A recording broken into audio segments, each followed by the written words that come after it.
Para ba kay sino namatay ang ating Panginoong Jesucristo? Sa Lumang Tipan ay may hula na po ang Biblia sa Lumang Tipan tungkol po sa pagaganap na ito sa ating Panginoong Jesucristo. Babasahin po natin ang Isaiah 53:6. Ganito po ang nakasulat. Tayong lahat ay para mga tupang naligaw. Bawat isa sa atin ay gumawa ng nais nating gawin.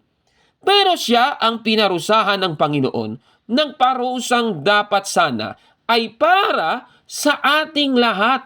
Napakaliwanag po. Ibig sabihin, meron palang pinarusahan na dapat para sa ating lahat yung parusa. O, klarong-klaro, ibig sabihin, yung parusang ito ng ating Panginoon ay para sana sa ating lahat. Kaya nga si Kristo ay namatay para sa lahat ng tao at iba't ibang talata sa Biblia po. Ikalawang Korintos 5:15, pati yung versikulo 14, kung itataas mo. At ito pang nasa Hebreo 7:27, mga kababayan, na napakaklaro, si Jesus ay minsan lang naghandog para sa lahat ng ialay niya ang kaniyang sarili. Para sa lahat pala, hindi para sa iilan lang, mga kapatid. Ibig sabihin, mula sa ating nabasa, si Kristo po ay namatay para sa lahat ng tao. Yan po ay nakasulat sa Biblia. Sa Iglesia Katolika, ang tinubos ng ating Panginoong Jesucristo ng kanyang sariling dugo ay ang lahat ng tao.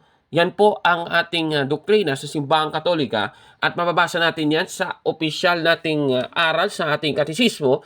Sa Catechism of the Catholic Church, paragraph 605, ganito po ang nakasulat.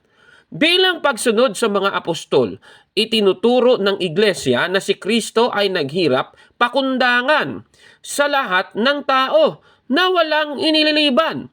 Walang taong nabuhay, nabubuhay, mabubuhay na hindi ipinaghirap ni Kristo. Dito po sa ating nabasa, si Kristo po ay naghirap, namatay sa lahat ng tao na walang inililiban. Mga kapatid, ibig sabihin, without exception, ika nga sa Ingles.